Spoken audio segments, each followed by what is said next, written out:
बच्चों, हमने ये जाना कि विरूपक बल लगाने से किसी भी वस्तु में विकृति उत्पन्न होती है और साथ में हमने ये भी जाना था कि वस्तु इस विरूपक बल का विरोध करता है और इस विरूपक बल के विरोध में ही उस वस्तु में प्रत्यानयन बल कार्य करने लगता है या यूं कहे वो उत्पन्न हो जाता है जिससे कि वो विरूपक बल का विरोध कर सके। और प्रति एकांक क्षेत्रफल में इस प्रत्यानयन बल के माप को ही हम प्रतिबल के नाम से जानते हैं। इंग्लिश में हम इसे स्ट्रेस कहते हैं। तो इस प्रकार यदि हम प्रतिबल का सूत्र देखें तो प्रतिबल बराबर होता है प्रत्यानयन बल अपॉन क्षेत्रफल, यानी स्ट्रेस बराबर रिस्टोरिंग फोर्स अपॉन एरिया। अब बच्चों, हम प्रतिबल का मात्रक देखते हैं। रिस्टोरिंग फोर्स का मात्रक यानी कि फोर्स का मात्रक ही हमको लिखना है, ये होता है न्यूटन अगर हम ऐसा ही पद्धति में लिख रहे हैं, और क्षेत्रफल का मात्रक होगा मीटर स्क्वायर। तो प्रतिबल का मात्रक होता है न्यूटन प्रति मीटर स्क्वायर, और यदि हम सीजस पद्धति में देखें तो इसका मात्रक होगा डाइन प्रति सेंटीमीटर स्क्वायर। अब बच्चों, इसका विमीय सूत्र देखते हैं। तो विमीय सूत्र फोर्स का होता है mL/t-2 और एरिया के लिए विमीय सूत्र लिखेंगे तो ये होगा L स्क्वायर। तो इस प्रकार प्रतिबल का विमीय सूत्र होगा mL-1t-2। बच्चों, हम अधिकतर टॉपिक में इसका सूत्र और विमीय सूत्र दोनों ही डिस्कस करते चले आ रहे हैं, क्योंकि बच्चों मैंने आपको पहले भी बताया कि जब हम कॉम्पिटिटिव एग्ज़ाम देते हैं, चाहे वो मेडिकल फील्ड के लिए हो चाहे वो इंजीनियरिंग फील्ड के लिए हो, तो इस प्रकार से कई टॉपिक से जुड़े फॉर्मूले, उनके मात्रक और विमीय सूत्र आपको पूछे जाते हैं। तो इसलिए हम इसको प्राइमरी लेवल से मतलब 11th क्लास से इसकी तैयारी शुरू कर देते हैं। हम ऐसे कुछ खास टॉपिक्स के फॉर्मूले, सूत्र एवं विमीय सूत्र याद रखते चले जाते हैं।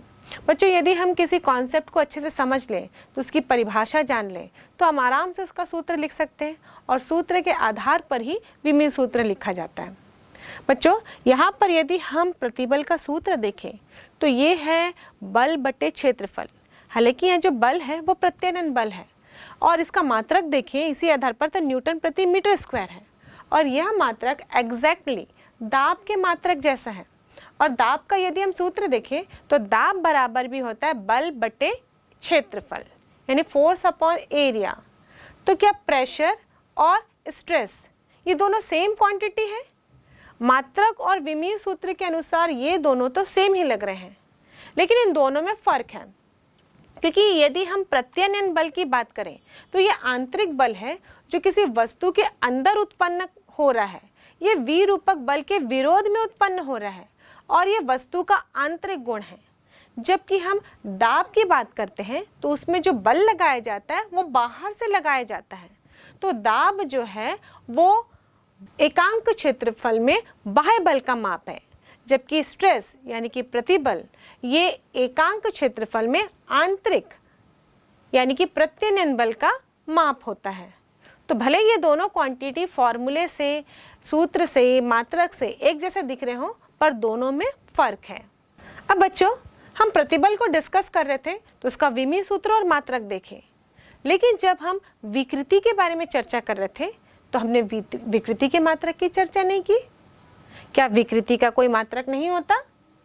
यदि हम विकृति का सूत्र देखें तो विकृति, जब अनुदैर्ध्य विकृति की बात कर रहे हैं तो वो लंबाई में परिवर्तन और प्रारंभिक लंबाई का अनुपात थी, या आयतन में परिवर्तन प्रारंभिक परिवर्तन का अनुपात था। और जब हम अपरूपण विकृति देखें तो वो थीटा की स्पर्शीय थी, मतलब वो भी एक निश्चित माप था। और जब हम यहाँ पर भिन्नात्मक परिवर्तन देख रहे थे तो वो एक ही विमा के परिवर्तन का अनुपात थी। तो इस प्रकार यदि हम देखें तो जब एक ही विमा की राशियों को कंपेयर किया जाता है तो ये कैंसल हो जाते हैं, इनके मात्रक जो होंगे वो कैंसल हो जाएंगे। और इसलिए जब हम विकृति की बात करते हैं तो विकृति का कोई भी मात्रक नहीं होता, या यूँ कहें तो विकृति विमाहीन राशि होती है, जबकि प्रतिबल का मात्रक न्यूटन प्रति मीटर स्क्वायर होता है। बच्चों, ये क्वेश्चन भी एग्जाम में आता है, प्रतिबल का एवं विकृति का मात्रक लिखिए। तो बच्चे प्रतिबल के मात्रक तो जानते हैं, पर कंफ्यूजन से विकृति का भी कोई मात्रक ऐसे लिख कर आ जाते हैं। तो यहाँ आप ध्यान में रखिएगा कि विकृति विमाहीन राशि है। अब बच्चों ये बात तो स्पष्ट है कि जिस प्रकार वी रूपक बल लगाया जाएगा उसी के आधार पर ही प्रत्ययनयन बल उत्पन्न होगा, और इसीलिए प्रतिबल भी 3 प्रकार के होते हैं। सबसे पहला है अनुदैर्ध्य प्रतिबल, जिसे हम लॉन्गिट्यूडनल स्ट्रेस कहते हैं। दूसरा है अभिलंब प्रतिबल यानी कि नॉर्मल स्ट्रेस, और तीसरा है अपरूपण प्रतिबल यानी कि शेयरिंग स्ट्रेस। अब हम तीनों को एक एक करके समझते जाते हैं। सबसे पहला अनुदैर्ध्य प्रतिबल यानी कि लॉन्गिट्यूडनल स्ट्रेस। बच्चों, हमने जब अनुदैर्ध्य विकृति के बारे में चर्चा की तो हमने ये देखा था कि हम वस्तु को एक तार के रूप में ले रहे हैं और उसमें भार लटका दे रहे हैं या फिर उसकी लंबाई से उसको खींच रहे हैं, यानी कि इस समय जो वी रूपक बल है वो लंबाई के अनुदैर्ध्य है। तो यहाँ पर जो प्रत्ययनयन बल भी उत्पन्न होगा वस्तु में वो भी लंबाई के अनुदैर्ध्य ही होगा, लेकिन ये वी रूपक बल के विपरीत दिशा में होगा।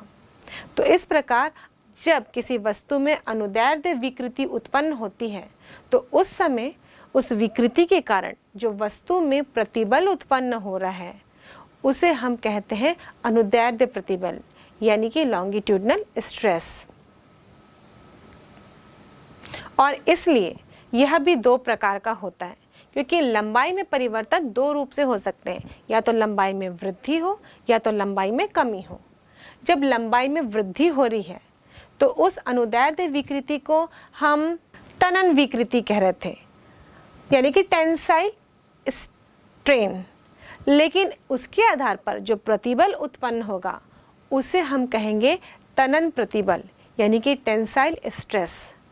और यदि लंबाई में कमी आए तो उस समय जो विकृति उत्पन्न हो रही थी उसे हम कंप्रेसिव स्ट्रेन कह रहे थे, और उसके आधार पर जो प्रतिबल उत्पन्न होगा उसे हम कंप्रेसिव स्ट्रेस यानी कि संपीड़क प्रतिबल के नाम से जानते हैं। अब अगला है अभिलंब प्रतिबल यानी कि नॉर्मल स्ट्रेस। अब यहाँ पे अभिलंब या नॉर्मल शब्द क्यों इस्तेमाल किया गया है?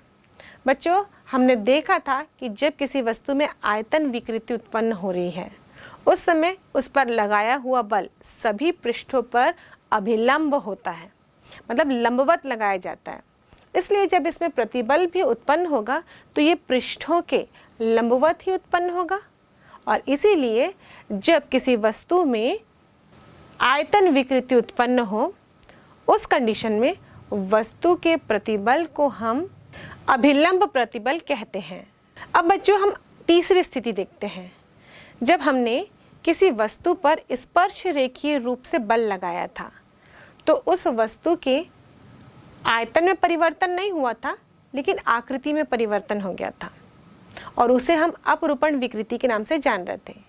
तो जब किसी वस्तु में अपरूपण विकृति उत्पन्न होती है तो उस समय वस्तु के प्रतिबल को हम अपरूपण प्रतिबल के नाम से जानते हैं, यानी कि शेयरिंग स्ट्रेस।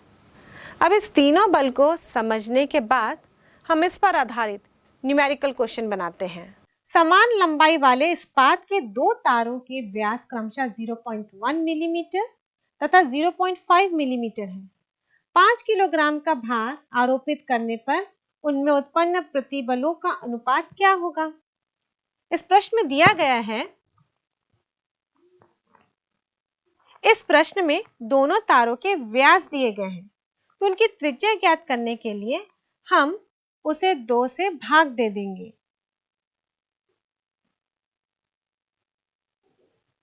इसलिए पहले तार की त्रिज्या R1 बराबर होगी 0.1 मिलीमीटर अपॉन 2, और इस प्रकार R1 बराबर होगा 0.05 मिलीमीटर। अब मिलीमीटर को हम मीटर में कन्वर्ट करेंगे।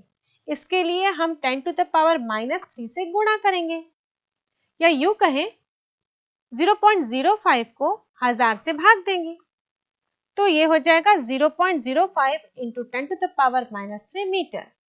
ऐसे ही दूसरे तार की त्रिज्या R2 बराबर होगी 0.5 मिलीमीटर अपॉन 2, यानी कि R2 बराबर होगा 0.25 मिलीमीटर। और हम मिलीमीटर को मीटर में कन्वर्ट करने के लिए इसे 1000 से भाग देंगे और हम लिख सकते हैं 0.25 इंटू 10⁻³ मीटर। और इन तार पर आरोपित भार है 5 किलोग्राम, तो इन तारों पर लगने वाला बल हो जाएगा 5 इंटू 9.8 न्यूटन।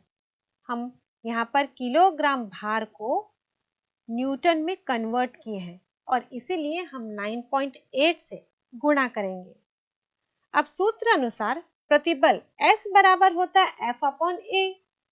F का मान दोनों तारों के लिए नियत है और इसलिए S A के व्युत्क्रमानुपाती होगा। यहाँ पर हम दोनों तारों का प्रतिबल को कंपेयर कर रहे हैं। S1 पहले तार का प्रतिबल है जबकि S2 दूसरे तार का प्रतिबल, तो S1 अपॉन S2 हो जाएगा A2 अपॉन A1, जहां A2 दूसरे तार के अनुप्रस्थ काट का क्षेत्रफल है और A1 पहले तार के अनुप्रस्थ काट का क्षेत्रफल है। और यहां से हम लिख सकते हैं क्षेत्रफल बराबर पाई आर स्क्वायर, क्योंकि यहाँ पर अनुप्रस्थ काट को देखिए तो ये एक वृत्तीय रूप में होगी और इसलिए हमने यहाँ पर एक वृत्त के क्षेत्रफल का फॉर्मूला लिखा है। तो हम दूसरे तार के लिए लिखेंगे तो पाई R2 स्क्वायर लिखेंगे, जबकि पहले तार के लिए पाई R1 स्क्वायर लिखेंगे। पाई और पाई कैंसिल हो जाएगा तो S1 अपॉन S2 बराबर होगा R2 square upon R1 square. और यहाँ पर R1 और R2 का मान इस सूत्र में लिखने पर हमें S1 अपॉन S2 बराबर मिलेगा 0.25 इंटू 10⁻³ अपॉन 0.05 इंटू 10⁻³ का होल स्क्वायर। और इसको सॉल्व करेंगे, हल करने पर हमें मिलेगा S1 अपॉन S2 बराबर 5 अपॉन 1 होल स्क्वायर यानी 25 अपॉन 1। और S1 का S2 के साथ अनुपात देखें तो ये 25:1 होगा।